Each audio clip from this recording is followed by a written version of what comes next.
एक ऐसा गांव जहां हर दिन एक जन की मौत होती है। भाग 1, सामान्य जीवन और एक अजीब गांव। साल 1998 की बात है। मैं उस समय पत्रकारिता की पढ़ाई कर रहा था। एक प्रोजेक्ट के तहत हमें किसी अनोखे गांव पर रिपोर्ट बनानी थी।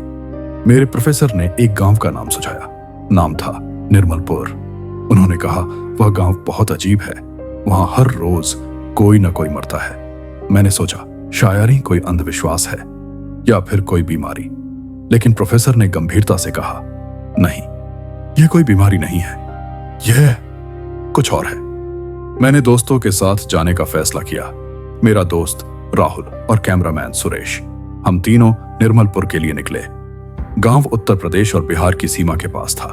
3 दिन की यात्रा के बाद हम गांव पहुंचे। गांव बहुत सुंदर था। हरियाली, खेत, तालाब, लोग सामान्य दिख रहे थे। बच्चे खेल रहे थे, औरतें कुएं पर पानी भर रही थीं। पहली नजर में सब कुछ सामान्य लगा। हमने गांव के सरपंच से मुलाकात की। नाम था रामनाथ सिंह। वह 50 साल के आसपास के थे। हमने अपना परिचय दिया और कहा, हम इस गांव पर एक रिपोर्ट बना रहे हैं। रामनाथ सिंह का चेहरा गंभीर हो गया। आप क्यों आए हैं? हमने कहा, पढ़ाई के लिए। वह चुप रहे, फिर बोले, ठीक है, लेकिन एक बात याद रखना, शाम होते ही अपने कमरे में बंद हो जाना और रात को बिल्कुल बाहर नहीं निकलना। मैंने पूछा, क्यों? उन्होंने सिर हिलाया। बस यहां का नियम है। हमें गेस्ट हाउस दिया गया, गांव के बाहर एक छोटा सा मकान। दिन भर हमने गांव घूमा, लोगों से बात की, सब सामान्य लगे। लेकिन एक बात नोटिस की, गांव में कोई पुरुष दिखाई नहीं दे रहा था। सिर्फ बुजुर्ग, बच्चे और औरतें। जवान पुरुष कहीं नहीं थे। मैंने एक औरत से पूछा, आपके पति कहाँ हैं? उसने जवाब दिया, शहर में काम करते हैं। लेकिन उसकी आंखों में डर था। शाम होने लगी और फिर गांव बदलने लगा। लोग जल्दी जल्दी अपने घरों में जाने लगे। दुकानें बंद हो गईं, खिड़कियों के पर्दे गिर गए, सड़कें खाली हो गईं। हम अपने गेस्ट हाउस में वापस आए। रात के 8 बजे थे। अचानक हमने एक आवाज सुनी, घंटे की आवाज, गांव के मंदिर से। और फिर एक और आवाज, रोने की आवाज, किसी औरत के रोने की आवाज। हम खिड़की से बाहर देखने लगे। कुछ देर बाद 4 औरतें सड़क पर निकलीं। सफेद साड़ी पहने हुई। उनके सिर पर एक चारपाई थी और उस पर एक शव, पुरुष का शव। वे चारों औरतें उस शव को उठाए हुए थीं। धीरे धीरे चल रही थीं, बिना किसी आवाज के, बिना रोए, बिना चिल्लाए, सिर्फ चल रही थीं श्मशान घाट की ओर। हमने देखा और कुछ औरतें अपने घरों की खिड़कियों से देख रही थीं, लेकिन कोई बाहर नहीं आया। कोई पुरुष तो दूर, कोई लड़का भी नहीं दिखा, सिर्फ औरतें जो उस मुर्दे को ले जा रही थीं। राहुल ने कैमरा निकालना चाहा, लेकिन मैंने रोका। नहीं, पहले समझते हैं। हम देखते रहे। वे औरतें गांव से बाहर निकल गईं, श्मशान की ओर, और फिर सन्नाटा हो गया। पूरे गांव में मौत का सन्नाटा। हम सब हैरान थे, आज किसकी मौत हुई थी? क्यों सिर्फ औरतें शव ले जा रही थीं? पुरुष कहां थे? और सबसे बड़ा सवाल, क्या यह रोज होता है जैसा प्रोफेसर ने कहा था? हम सो नहीं पाए, पूरी रात जागते रहे। सुबह होते ही हम गांव में गए। लोग सामान्य दिख रहे थे, जैसे कुछ हुआ ही ना हो। मैंने रामनाथ सिंह से पूछा, कल रात किसकी मौत हुई थी? उन्होंने कहा, शंकर की, वह बीमार था। मैंने पूछा, क्यों सिर्फ औरतें शव ले गईं? आप क्यों नहीं गए? उनका चेहरा पीला पड़ गया। हम नहीं जा सकते, और वह चले गए। हम और भी उलझन में पड़ गए, लेकिन हम नहीं जानते थे यह सिर्फ शुरुआत थी। असली रहस्य तो अभी बाकी था, और वह रहस्य बहुत डरावना था। हमने फैसला किया, कुछ दिन और रुकेंगे, पता लगाएंगे क्या चल रहा है। दूसरे दिन हमने गांव के बुजुर्गों से बात करनी चाहिए, लेकिन कोई बात नहीं करना चाहता था। सब डरे हुए थे। दोपहर में हमने गांव के स्कूल में बच्चों से बात की। एक बच्चा लगभग 10 साल का बोला, मेरे पापा कहते हैं रात को बाहर मत निकलना, नहीं तो चुड़ैल ले जाएगी। मैंने पूछा, कौन चुड़ैल? बच्चे ने कहा, वो जो रात को आती है और लोगों को ले जाती है। लेकिन फिर उसकी मां आ गई और उसे डांट कर ले गई। शाम फिर आई और फिर वही दृश्य, लोग घरों में, सन्नाटा, घंटे की आवाज और फिर रोने की आवाज। आज 2 औरतें रो रही थीं। हम फिर खिड़की से देखने लगे। कुछ देर बाद फिर 4 औरतें निकली सफेद साड़ी में। एक और शव, पुरुष का शव, वे उसे उठाए हुए थीं, श्मशान की ओर जा रही थीं। आज हमने ध्यान से देखा, वे औरतें, वे रो नहीं रही थीं।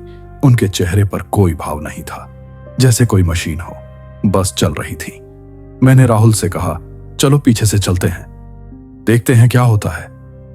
हमने गेस्ट हाउस का पिछला दरवाजा खोला और उन औरतों के पीछे पीछे चल पड़े।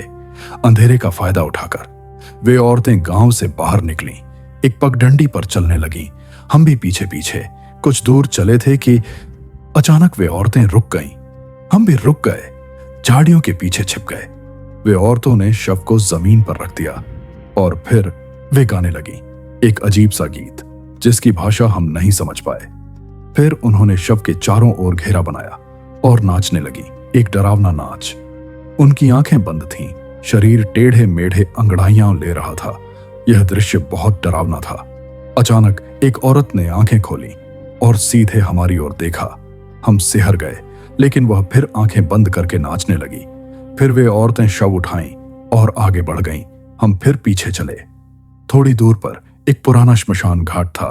वहां उन्होंने चिता बनाई, शव को उस पर रखा और फिर वे वापस चली गईं, बिना अग्नि दिए, बिना कुछ किए, सिर्फ शव को वहां छोड़कर। हम हैरान रह गए, ये क्या था? अंतिम संस्कार नहीं हुआ, सिर्फ शव छोड़कर चले गए। हमने फैसला किया वहीं छिप कर देखेंगे क्या होता है। कुछ देर बीती, अचानक श्मशान घाट से आवाज आई, खरोंचने की आवाज। हमने देखा, शव हिल रहा था। नहीं, शव नहीं, उससे कुछ निकल रहा था, एक काली आकृति जो धीरे धीरे शव से अलग हो रही थी और फिर हवा में घुल गई। उसके बाद शव शांत पड़ गया। हम डर के मारे कांप रहे थे। यह क्या था? हम वापस गेस्ट हाउस आए, रात भर नहीं सोए। सुबह हमने गांव में पूछताछ शुरू की। आज किसकी मौत हुई थी? लोगों ने बताया, रमेश की। वह भी बीमार था, लेकिन हमें पता चला रमेश और कल वाला शंकर दोनों स्वस्थ थे, कल तक काम कर रहे थे, फिर अचानक बीमार कैसे हो गए और मर कैसे गए? हमने गांव के एक बुजुर्ग को पकड़ा, वह अकेले बैठे थे। मैंने पूछा, बाबा सच बताइए, क्या हो रहा है यहाँ? बुजुर्ग ने आंखें भर ली। तुम जल्दी चले जाओ, यहाँ मत रुको। मैंने कहा, क्यों? वह बोले, यह गांव शापित है। 50 साल पहले यहाँ एक साध्वी रहती थी, उस पर एक पुरुष ने बलात्कार किया और फिर उसे मार डाला। मरते समय उसने श्राप दिया, इस गांव के पुरुष एक एक करके मरेंगे और उनकी आत्माएं कभी मुक्त नहीं होंगी। हमने पूछा, तो फिर औरतें शव क्यों ले जाती हैं? बुजुर्ग ने कहा, वह साध्वी की आत्मा उन औरतों में घुस जाती है और फिर पुरुषों की आत्माएं खाती है। इसीलिए हम पुरुष शव को छू भी नहीं सकते, नहीं तो हम भी मर जाएंगे। हम स्तब्ध रह गए, लेकिन एक बात समझ नहीं आई, अगर यह सच है तो फिर गांव में अभी तक पुरुष कैसे हैं?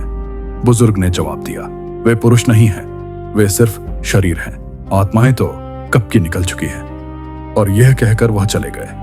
हमें लगा वो पागल हैं, लेकिन फिर हमने गांव के पुरुषों को देखा।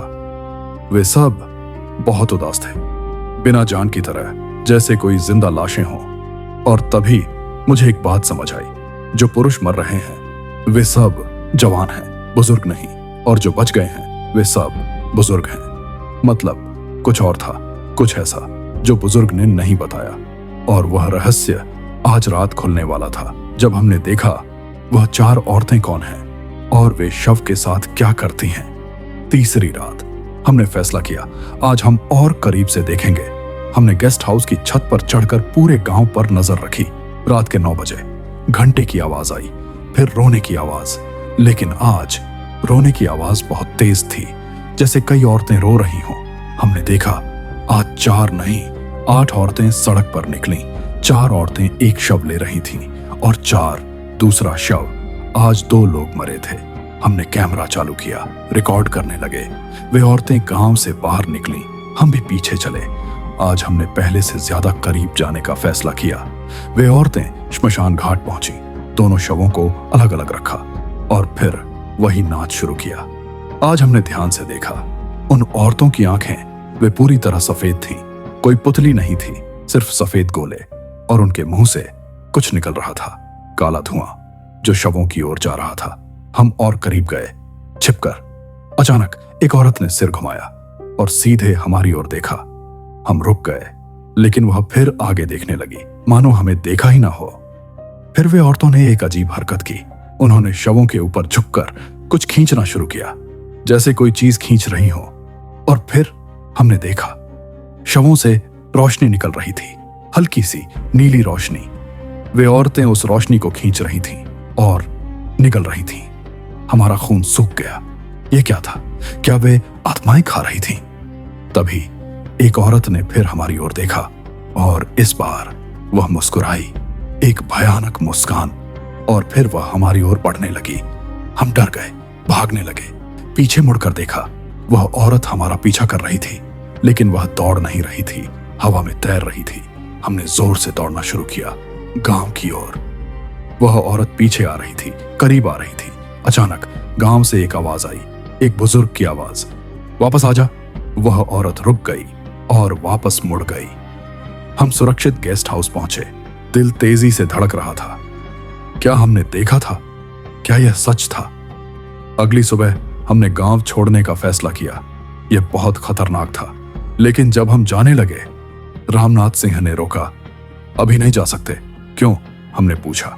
वह बोले, अब तुमने देख लिया है, तुम्हें पता चल गया है, अब तुम भी खतरे में हो। हमने कहा, हम किसी से नहीं कहेंगे। रामनाथ सिंह ने सिर हिलाया। मायने नहीं रखता, वह जानती है कि तुमने देखा है और वह तुम्हें नहीं छोड़ेगी। हम घबरा गए। तो फिर क्या करें? रामनाथ सिंह ने कहा, एक ही उपाय है, वह साध्वी की कब्र पर जाओ और माफी मांगो। शायारी तुम्हें छोड़ दे, लेकिन एक शर्त है, सिर्फ तुम जाओगे, तुम्हारे दोस्त नहीं। मैंने हाँ कह दी। शाम को रामनाथ सिंह मुझे एक जगह ले गए। गांव के पीछे एक पुराने पेड़ के नीचे एक छोटी सी कब्र थी। कोई नाम नहीं था, सिर्फ एक पत्थर। रामनाथ सिंह ने कहा, यहीं रुको और प्रार्थना करो। वह चले गए। मैं अकेला था। शाम ढल रही थी। मैंने प्रार्थना शुरू की। तभी मैंने एक आवाज सुनी, एक औरत की आवाज, तुमने देख लिया ना? मैं चौंका, चारों तरफ देखा, कोई नहीं था। आवाज फिर आई, तुमने मेरा राज देख लिया? मैंने कहा, मैं माफी मांगता हूं, मैं किसी से नहीं कहूंगा। वह आवाज हंसी, माफी? मैंने 50 साल से माफी मांगी है, लेकिन किसी ने मुझे माफ नहीं किया।